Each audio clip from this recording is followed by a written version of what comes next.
Oh my gosh. You guys aren't going to believe this.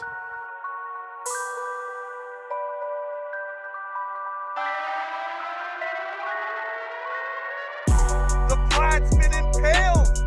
Holy frig! Holy frig! I can't even move it, so we're gonna try and cut it off. This is crazy. We're chopping wood in the forest on the front of the friggin' adventure Plaid. Doesn't get any more adventure than this. Sharp hatchet.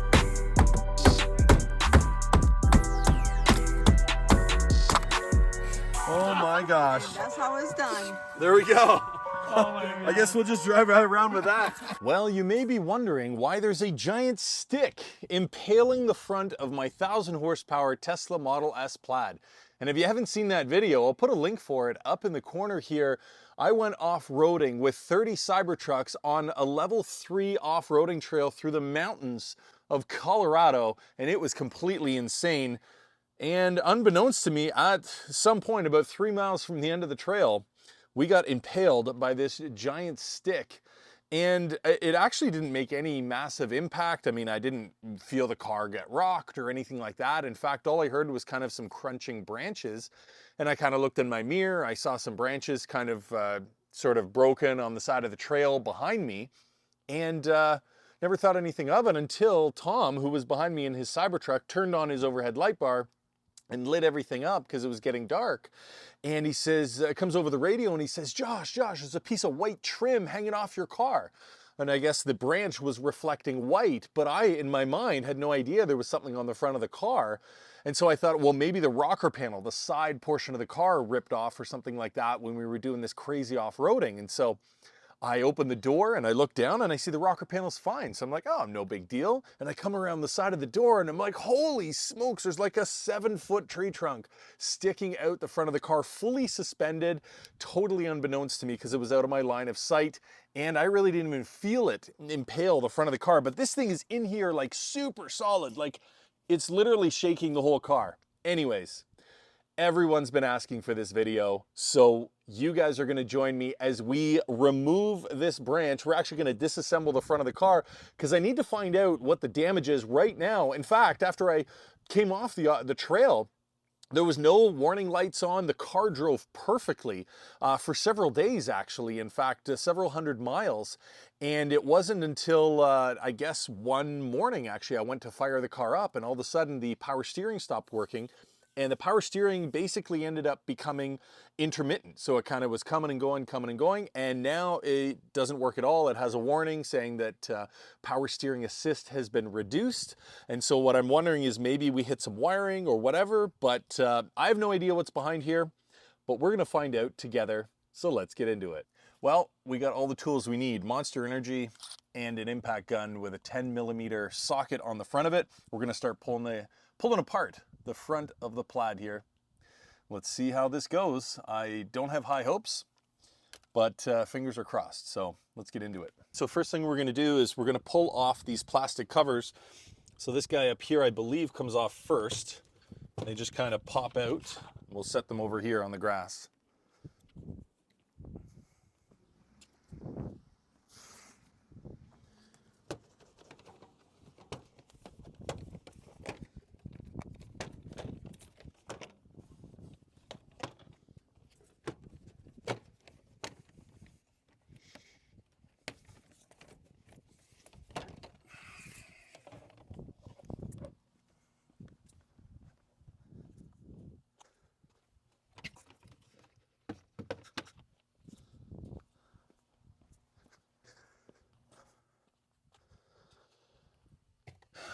Okay, so it looks like the front trunk is going to come out here.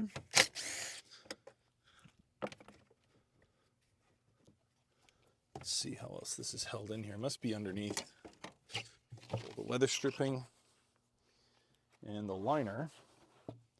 But I think this guy has got to pop off here.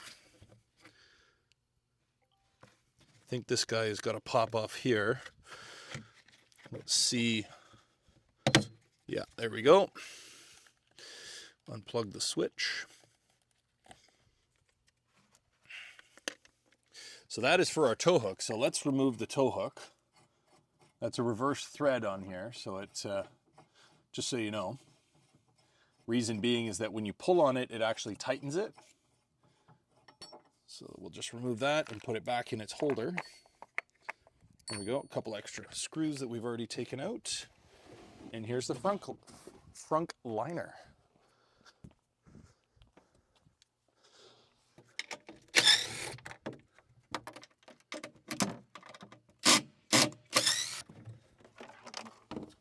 Oh my gosh. You guys aren't going to believe this. Houston, we found our problem. So this, look at this, I can move it. So it was wedged between, this is crazy. Like it hasn't broken the air box, the air intake. Like that's nuts. It kind of acted as a ramp and drove the stick up on top, and then it became wedged underneath the trunk line, or the front box or tub. Yeah, that's crazy.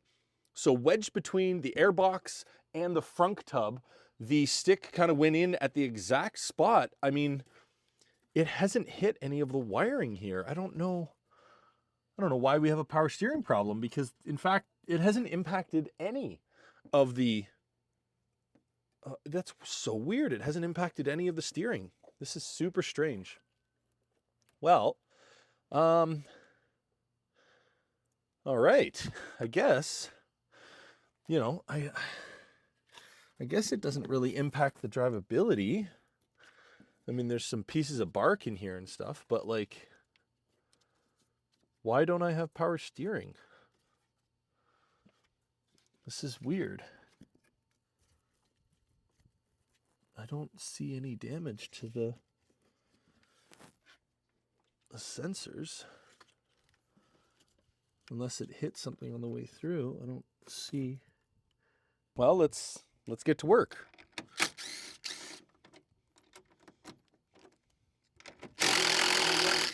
All right, guys, well, this is the moment you've all been waiting for. We're gonna attempt to take this out of the front bumper. I think I've got it freed up on the back here.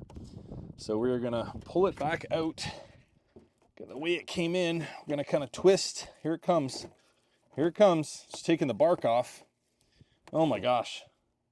What a mess. Oh boy. Wow, look how sharp that is. Look how sharp that is. So whatever, like, it just punched right through that bumper. There you have it.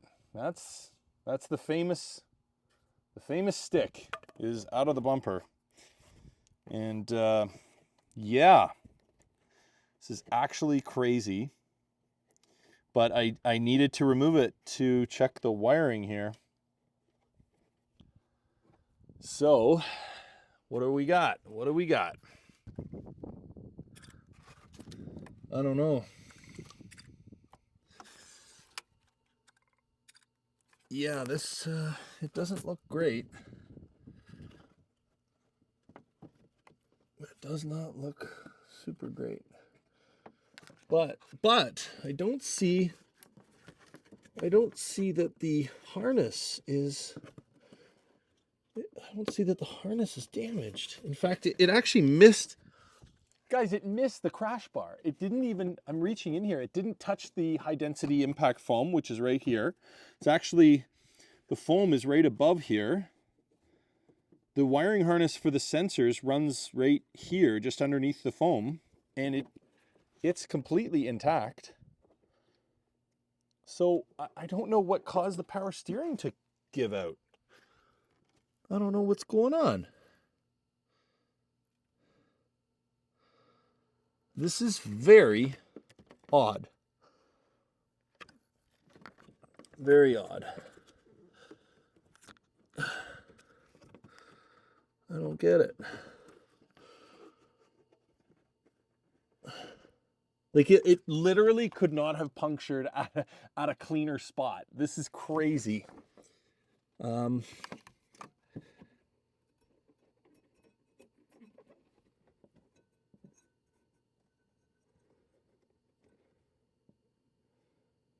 don't know.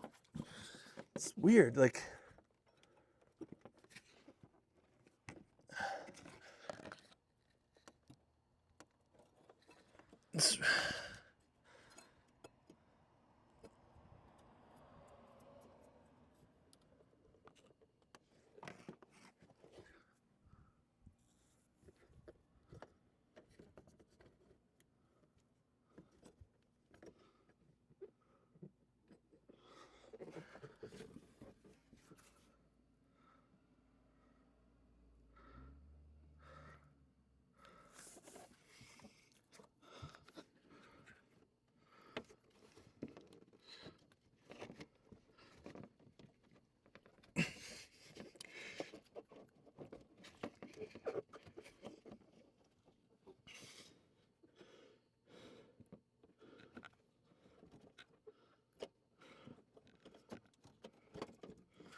Guys, I don't know what to tell you. I mean,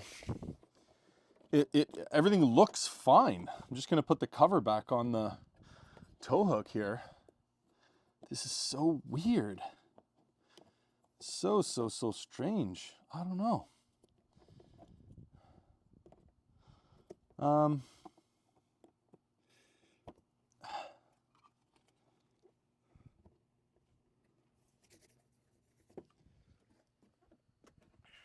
I don't know. Everything looks good. Nothing seems broken. Nothing seems out of place. Like, the airbox is not cracked. It's in good shape. Everything looks good. I got to vacuum off some crumbs and whatnot, but like the hole was a clean impact, and it hasn't damaged.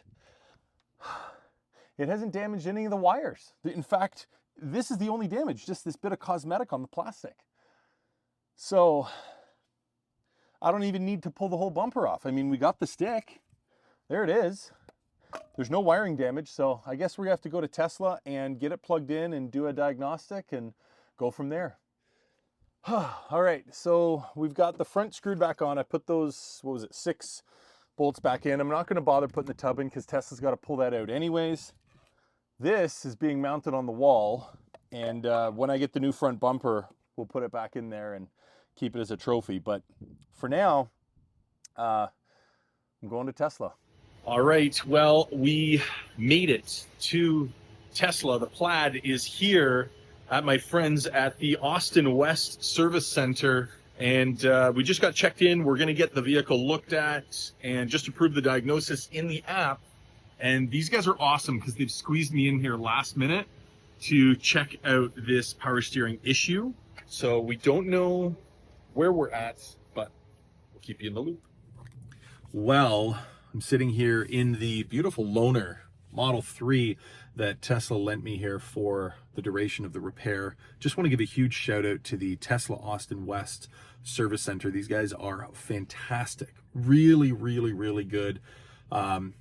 They've looked after the Adventure Plaid here multiple times, but this time in particular, they really nailed it. So we're gonna go pick up the car, see what the total is, the total damage. But they said it's ready to go, and hopefully it is, because I'm setting out on another massive road trip. I'm gonna be driving from here in Austin all the way up into Toronto, Ontario, Canada. So we're gonna crush several thousand miles with this new repair right out of the gate. All right, guys, we have got the Adventure Plaid back. We are in the service center. As you can hear, the impact wrench is going in the background, but huge shout out to the team here at the Tesla Austin West Service Center. They got us set up here. We are getting underway. Most importantly, guys, we have power steering. This is amazing. Considering I had to drive all the way from Colorado Springs all the way down here to Austin with no power steering. That was a nightmare. I've got FSD back. We've got no more warnings. Everything's been cleared. I had a talk with the master technician here. Shout out, man, such a great guy. And yeah, he showed me the steering rack on this thing was cooked. I split the casing. So as much as the Plaid is amazing off-road, maybe don't take it off-road as much as I do, because I blew it up and it was an expensive fix. So guys, make sure you like, subscribe the video, help me out, okay? This has been very expensive to bring you these crazy videos. So yeah, and lesson learned. But hey, the Plaid is an incredible vehicle, extremely capable. Obviously, and you know, this guy was telling me, he's like, man, you're running this thing like it's a Cybertruck, and those things are built way the heck heavier because they're built to take that off-road abuse. While the Plaid can do it, it's not necessarily designed for that. This is a, you know, high performance on-road car. So lesson learned, but the adventures won't end here. I'm probably going to do it again. Anyways, stick with me. Let's see where we go. We're going to head out now from the service center. And I'm going to test the huge repair. We did some suspension links. We rebuilt a whole bunch of stuff. The whole front steering rack's been done. A whole bunch of connecting links and suspension work has been done. And we're going to test it out right now as we head out on a road trip from here in Austin all the way up north into Toronto, Canada. So we'll see how it goes. But that's all for now, guys. We'll see you in the next video.